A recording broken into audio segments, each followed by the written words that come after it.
PSL এর বর্তমান champion হিসেবে লাহোর কালান্দার্স সবসময় সাহসী সিদ্ধান্ত নিতে পছন্দ করে। তার উপরে এই দলটির বাংলাদেশি খেলোয়াড়দের প্রতি রয়েছে আলাদা দুর্বলতা।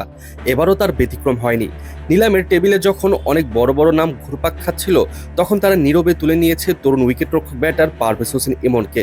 যদিও এর আগে তারা বিগ ফিশ মুস্তাফিজুর রহমানকে দলে ভিড়িয়ে নিজেদের শক্তির জানান দিয়েছিল, তবে ইমনকে নিয়ে তাদের পরিকল্পনাটা একটু বেশি সুদূর প্রসারী। সামিন রানা মনে করেন, ঠিক যেভাবে রিশাদ হোসেন নিজের সামর্থ্যের প্রমাণ করে আকাশচুম্বী জনপ্রিয়তা পেয়েছে, ঠিক একই পথে হাঁটবেন ইমন।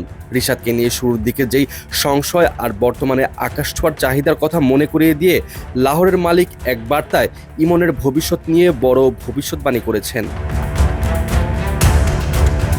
সামিন রানা স্পষ্টভাবেই বলেন, ইমনকে মানুষ কম চেনে যেমনটা রিশাদকে চিনত না।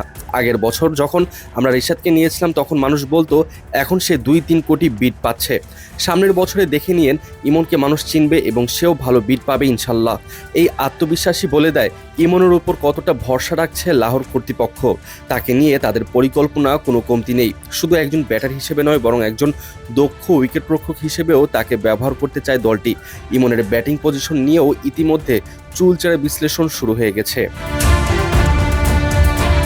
দলের অন্দরমহলের খবর অনুযায়ী ইমনকে মূলত দুটি বিশেষ পজিশনের জন্য প্রস্তুত করা হচ্ছে। সে ওপেনিংয়ে যেমন বিধ্বংসী হতে পারে, তেমনি 4 নম্বর পজিশনে নেমে দলের হাল ধরতেও সমান পারদর্শী। সামিন রানার ভাষ্যমতে, ওর মধ্যে যে প্রতিভা আছে সেটা নজরে আসার মতোই। সে উইকেটরক্ষক ব্যাটার, ওপেনিংয়েও খেলে, আবার 4 নম্বরেও ব্যাটিং করেছে। আমরা জানি, আমরা ওকে 2 পজিশনের জন্যই বিবেচনা করছি। সে খুবই রোমাঞ্চকর একজন প্রতিভা।